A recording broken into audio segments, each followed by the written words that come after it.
2026 produced the kind of weekend that quickly reshapes the conversation around an artist. KATSEYE arrived with the kind of stage presence that translates immediately beyond the festival routes. Bini delivered one of the cleanest pop sets of the weekend. CMAT turned an unconventional stage introduction into one of the most discussed moments of the festival. Dabeull slowed the pace with a more intimate performance. Lykke Li delivered one of the most familiar and emotionally resonant moments of the weekend. And the later sets shifted the atmosphere of the desert once again. Weekend was defined not only by who performed, but by who created a lasting moment. Comment on who stood out most at Coachella 2026 and subscribe for more festival coverage, music breakdowns, and performance recaps. The KATSEYE belonged near the top of the conversation on impact alone. Their set had the kind of precision that turns a live performance into an online moment. It was sharp, camera-aware, controlled, and clearly built to hold attention beyond the crowd in front of the stage. At a festival of this scale, that matters. A performance now has to work both in person and in the clips that circulate afterward. KATSEYE understood that distinction. Pinky Up, in particular, carried that quality from the beginning. The performance was confident, direct, and visually disciplined. It projected a sense of control that audiences recognized immediately. That is one reason the set felt so durable. It was not simply energetic. It was designed in a way that made people want to watch it again. That is why KATSEYE remains central to any recap of the weekend.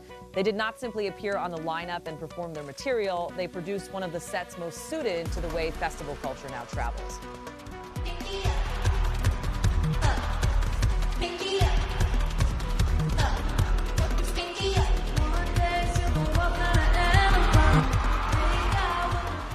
Bini delivered a different kind of strength.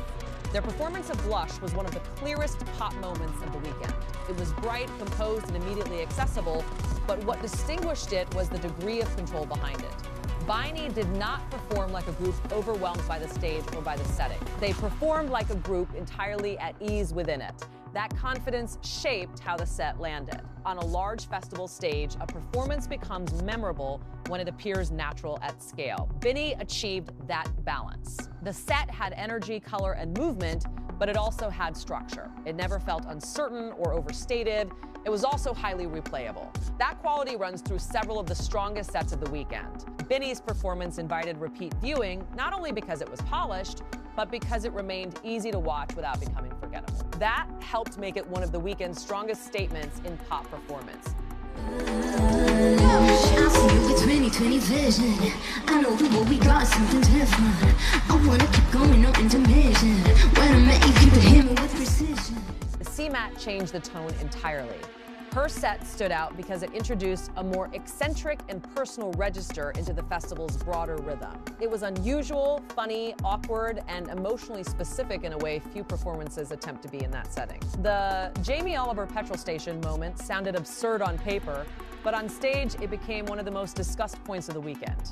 That worked because CMAT did not smooth out the eccentricity. She leaned into it. Rather than trying to fit a more conventional festival mold, she allowed the strangeness of the material and delivery to define the performance. In a lineup full of polished stagecraft, that difference became an advantage. The result was a set that felt highly individual. It did not rely on spectacle alone.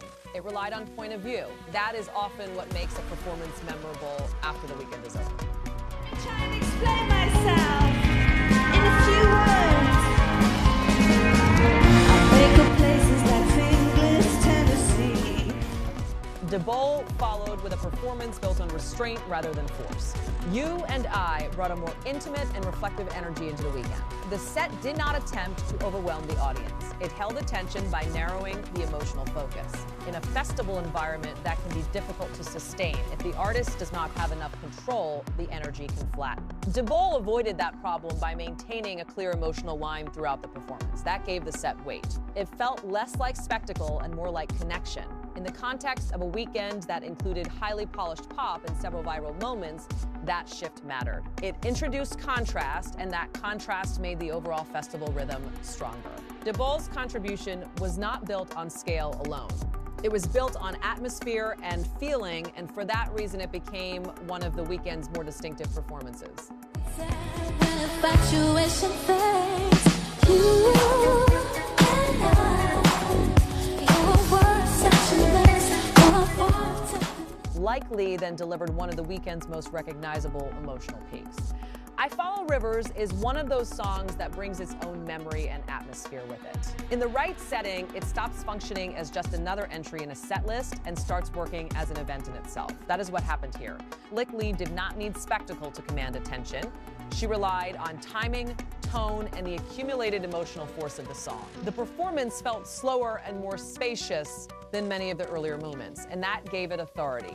It allowed the audience to sit with the song rather than rush through it. In a weekend shaped by movement and momentum, that pause gave the set a different kind of power. Some performers dominate through novelty. Others dominate by understanding precisely how long to let a familiar song breathe. Lykke Li did the latter, and the result was one of the most resonant moments of the weekend.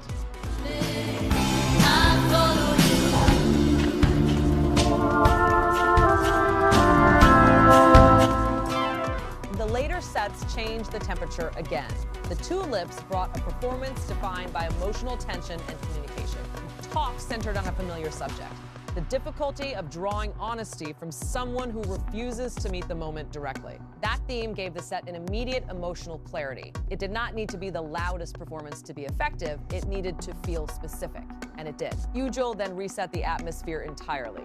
After several emotionally dense performances, his set functioned as release. That role is essential in a festival lineup. Not every memorable set depends on introspection or narrative tension. Some depend on rhythm, movement, and the ability to return the crowd to momentum. HUGEL provided that shift. Together, those performances helped complete the shape of the weekend. One tightened the emotional frame, the other opened it back up. You say I'm dismissive, I already know.